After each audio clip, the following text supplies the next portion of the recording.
whatever. And it really is this, if you go and you watch, like, it's really easy to see this at like going to the bar or whatever. But everybody, for the most part, like 90 to 95% of their interactions with other human beings, they need to have some type of prop because there's some type of uncomfortability within that situation. So an example, a prop could be like if I'm itching my face. I'm going like this and I'm talking to you. Now my facial hair is a prop and I'm like, this is keeping me comfortable as I converse with you. A drink, itching my head, eating something. There's so many different things. But another way is diverting attention. So like if we're looking at something, like look at that hat right there. Now I'm using that as the prop. Or you're like talking about somebody, you're making fun of somebody, somebody's doing something, you're watching a TV show, you're watching sports. Those are all like what I'm referring to as props. Weather. To make you feel. So like him in that instance, he was using it as like a prop for, so he started to feel more comfortable to just be next to me and interact with me. But it bums me out, man. I really, really love when you can get somebody in those genuine moments where you can tell there's not a prop. And you can find this in people that get really passionate about something because then they don't need other things. Like they're literally just telling you about, like, I found this out and this, and they're super excited to share the information or say something about their life with you. So they're not having any sort of type of like prop. And that's exciting to have those interactions with people because you know it's real and there's not like other things going on in their mind. Instead, where my mind goes in that is I try to figure out, like, what is it that's making you uncomfortable? Like, is it me? Is it just your personality? Do you feel like this is force? I wish I could do something to make you feel like it's not force. And I tried all sorts of things. I mean, like when people get in these instances, I'll like not make eye contact with them. Like I'll just glance here and there. Just so like when they're starting to tell me, like, I want you to know, I don't want you to feel like I'm staring at you and you're pressured, you take your time, you know, like I try to do that consciously with people so they feel comfortable. And it's still trying to provide all this comfortability for people. It's still there. You'll find moments where people just can't, they need to have something to get them to make them feel more comfortable. So how was it the other night at the movie thing? So no, it was good, but there was a lot of that is what I'm referring to this is just that like there was a lot of like that uncomfortability factor where people are just a lot of forced shit and a lot of conversations where like I wish there was more authenticity going on, but it's just a bunch of like the weather talk that you're referring to all over the place. There was some good conversation here and there, but the movie was really cool. Like, you know, the food was good. The pizzas are interesting because they're made from this my lead, so not the supervisor, it's my boss, but the second in command, whatever you want to call it. The lead, he has a friend that he knows that owns a business. His pizza business is from his house. He makes the pizzas in his house, and he makes them from his own garden. Like lots of his ingredients are from his own garden. And so he doesn't have like a business that's open all the time. You have to call and place orders, and then he can kind of organize how many he can make and whatnot for you. And then he plans and gets it done on certain days. And he like prints out like a menu of, you know, the ingredients of what's in it. And so that way you can like, if you're having like an event like there was at his house, he just printed out to show you what ingredients are in what pizza so you can see it. It's really high quality pizza. It's good. Joe good? Yeah, it's good. It's good stuff. I wouldn't say it's like the best of everything that I've ever had, but it's really, I would say it's high quality pizza. So that's exciting. And different stuff that people bring to the potluck was cool. But the movie is really, really cool. I sat by the fire. So like I try to do different things too in these anyways. Yeah, we had like a little bonfire because it was all in his backyard. So he just had like a projector screen. Yeah. So like I try to do all the different things to try to stimulate interactions with people. Like he has a hammock, so I wanted to sit in the hammock. Not because I wanted to sit in the hammock. But I want to see, you know, just if anybody else would be interested in sitting in the hammock. So if somebody goes and sits in it, then other people are like, oh yeah, now it's cool. Same thing. I was like, are we going to, what's going on with that fire pit over there? He's like, oh yeah, maybe we should start the fire. And I even mentioned, do you have s'mores? Just kidding. He's like, no, I do. I had s'mores last year, but nobody ate them. So I was like, bingo. All right, I guess I have to eat them. I had to fucking do it. I didn't want to have a s'more, dude. But I did a s'more. I brought it up. So I brought up got him to bring him out. He brought out the s'mores. Guess who's the only person that had a s'more? Bingo, me. So one ate one last just year. trying to Luke's here this year. so I'm like, you know, just trying to like. He's like, yeah, that's the same chocolate and marshmallows I had a year dude, ago. the chocolate was horrible. It was bad, dude. It was like a year old, dude. It was pliable. You know, like the Hershey's chocolate. It was like that. I could do a wave with the chocolate, dude. Reminds me of you. What? Back in the day, What about it back in the day? Let's hear it. one was over when I lived over there. Your dad was living here when I lived in B. Okay. Went to grandma's, got a Kit Kat. And that was when my back room. Oh, I know open this that one. Thing up, and you started eating it, and there's worms all. Oh, it was so bad. It was like maggots or something nasty. Weevils, whatever it is. Oh gosh, dude. It was so bad. And then the other story. I told this one too, but you were young. I can't remember how old we were, dude. Your dad was driving to wherever to meet your mom to drop you guys off, Mhm. to trade. Yeah. And I'd go with him a couple times. You were young. That's You gave me a nasty. Kit Kat, you had a Coke, soda, and a Kit Kat. And there was like that much Kit Kat in the top of that soda, dude. Oh yeah, the backwash. Dude, it wasn't Yeah, just a little bit. It was like thick. I was pretty And bad was with like, I was just backwash. kept on looking at you, just.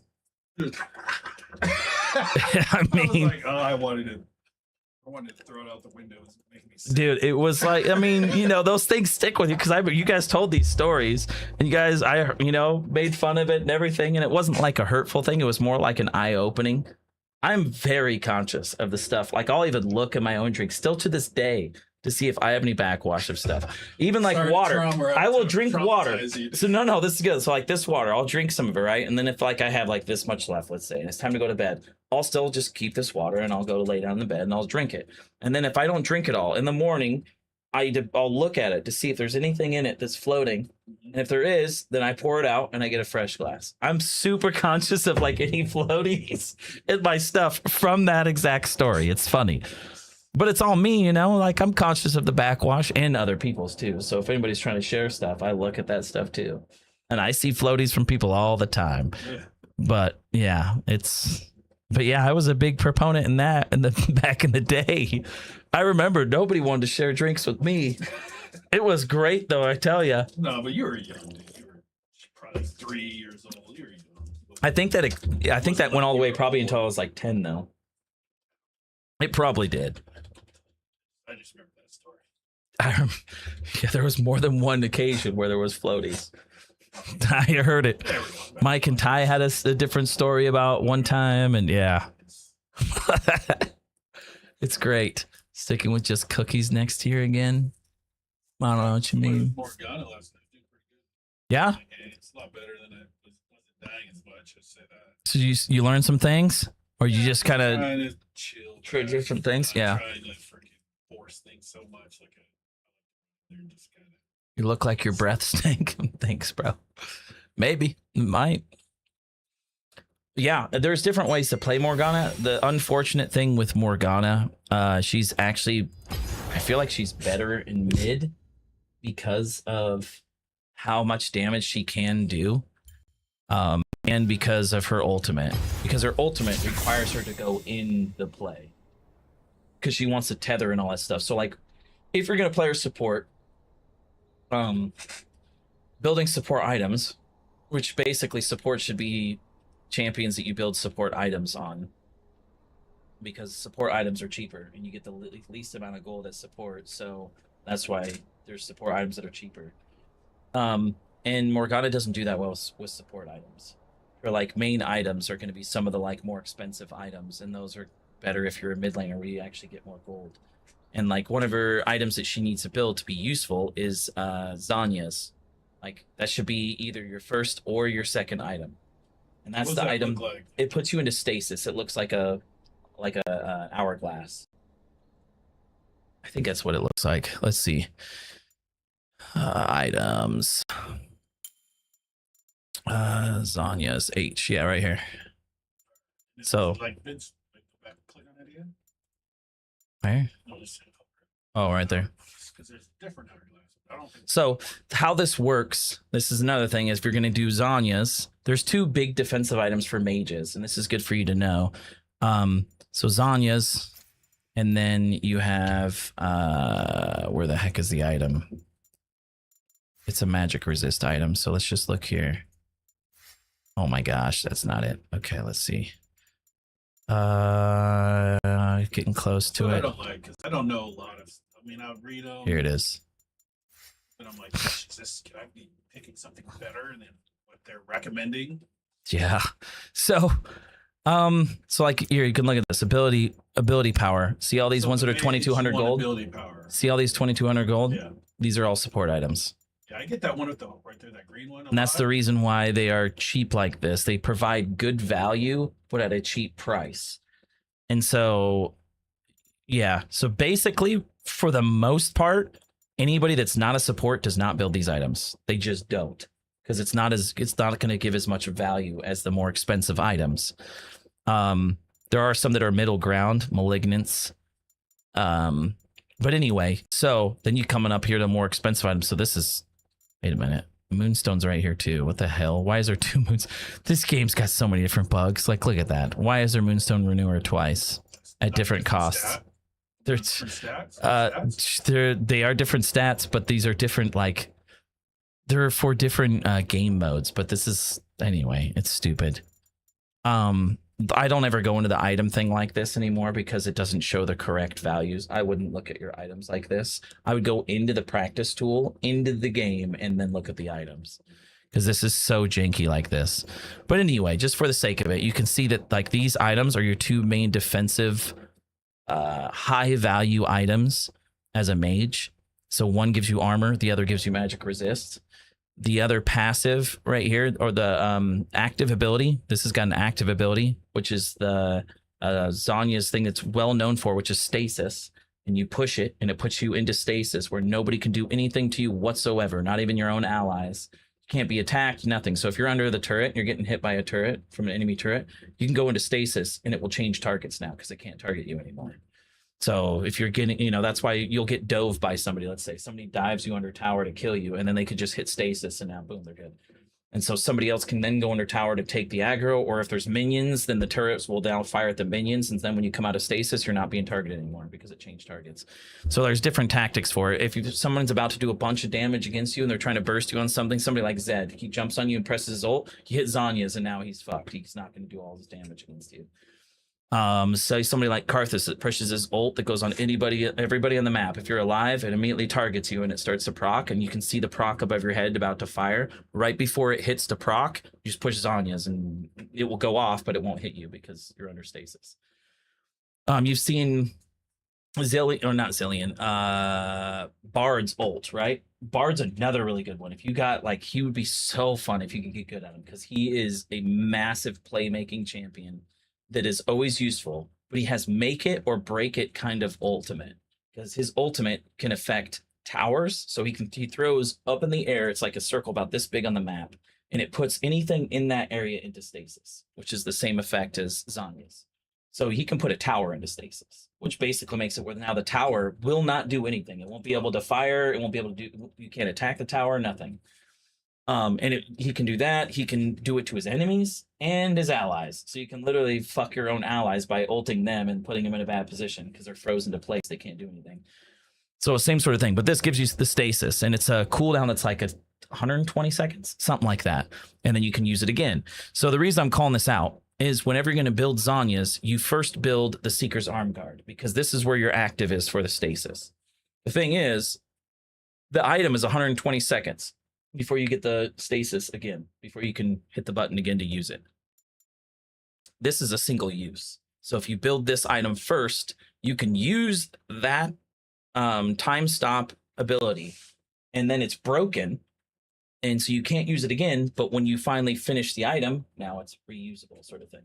And if you didn't know, these kind of items that are actives like this, you could sell them and then buy them again, and it becomes active again.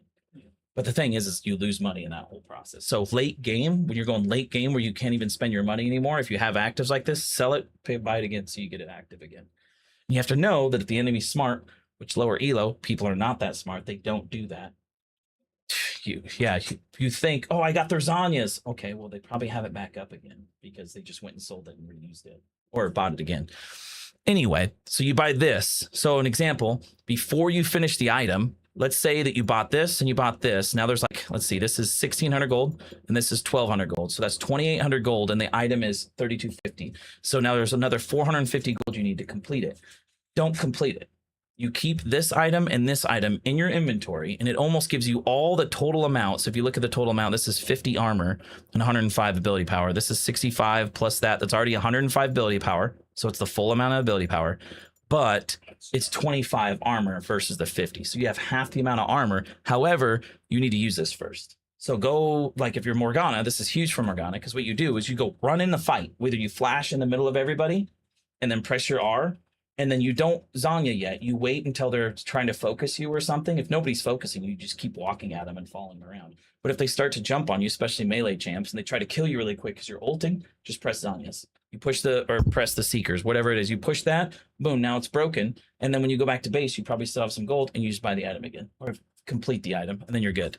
Now you have it. This is a similar sort of thing. This is Banshees, but this is for Magic Resist. And so this has the same sort of thing as the needlessly large rod. And then it has the Verdant Barrier. These, again, are the same amount of ability power added together, but this is 25 magic resist, like the other item was 25 armor. Total for 40 magic resist if you complete it. The thing that's different here is this spell shield. This is what's really cool. Sometimes you don't even have to finish this item. This is 1,600 gold. Same thing as this one is also 1,600 gold. So 1,600 gold, and this one renews. This is like a 80-second cool. Yeah, like an 80-second cooldown or something like that. And it just, you can keep doing it. It doesn't break. It's not a single use. It will just keep coming back like every 80 seconds. However, when it's completed, it's like a 40-second cooldown. So it's a lot less of a cooldown. And it's just a shield that goes over top your character. You've probably seen it before. There's 2 items in the game that do it. It's a shield that goes over your character. And basically, the first ability that hits you won't do anything to you. It won't, if it's a stun ability, it won't stun you. It won't do any damage, nothing. It just breaks the shield. Now the shield's gone. And then it goes on cooldown. There's another item. So this is for mages. And then there's one item called Edge of Night. And that's for attack damage characters. It does the same exact thing. I think it's like 300,000 gold. I know what it looks like. There it is right here. Yeah, 3,000 gold. Edge of Night. So it has the same sort of effect. It also has a spell shield that blocks the next enemy ability. It has different kind of stats. This is a lethality item. It's mainly used for assassins. So like Zed will have it. You'll see Zed, like Talon, a lot of those assassin-like champions will have this because they want to go in and do a bunch of damage, and they'll be able to block a ton of damage with that first ability against them. And the one thing that really screws a lot of these assassins is CC, so stuns. So you'll like go in at them, and then they'll just get CC'd away. So like an example, like Milio only has one form of CC. Actually one ability that can do damage to any enemy. So that's his Q, right? Which is also CC that knocks him back. So if Zed jumps on him and Milio just Qs him away, Zed gets screwed. But if Zed has this, then Milio loses every time. You can't do anything against him. I tried it. I was playing Morgana and tried to stun a person, and they just, I think they have that shield, and they just went right through. And I was like, what the hell? Yeah. And Morgana, that's exactly what her shield does. And it gives you a CC shield until the shield's broken. And the shield is magic damage is what it blocks. So if you're going against somebody that does AD damage, they can never remove your shield. All their damage is still going to go through. So you're not shielding their damage, but you're making it so they can't CC you at all. So somebody like, dang, actually a lot of different ones. They have some ability power, but I'm trying to think of somebody. Shoot. Oh yeah, like the crocodile, Renekton. So he has like a double dash. One of his abilities is auto attack that stuns you. So he'll do like a dash into you, and then he'll stun you, and then he'll do a bunch of damage, and then he'll dash away. And he's super irritating to deal with. Even like Riven, because they just do physical damage. So she'll come in and she'll jump on you, and every time she does her jump on you, it knocks you up. And she also has a stun, a point and click stun. Pantheon jumps on top of you and stuns you. If you put your shield on you from Morgana, you'll never get, they can't break it. So the whole length of that shield, which is like what, 5 seconds long that's on you, they can't even CC you at all. So you just wait for them to try to jump on you and do something, and you put the shield on you, you just walk away. And sometimes it's hard to get them off of you, right? So you're walking away at the same speed they are, but you have your Q then. You just hit your Q, and then you're gone. And then they're just sitting there. And you have to make sure you throw your pool down on them too, so you're doing that damage. But yeah, this item, those 2 items right there are so massive. Yeah.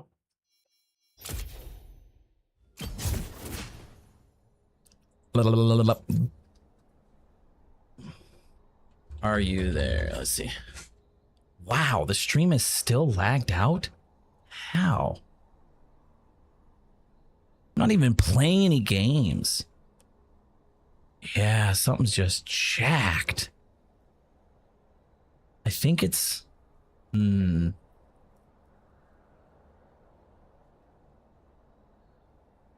No, it's jacked up. I think... Yeah, well, I'm not even playing a game, Jess, so that's messed up. I'm gonna redo my stream.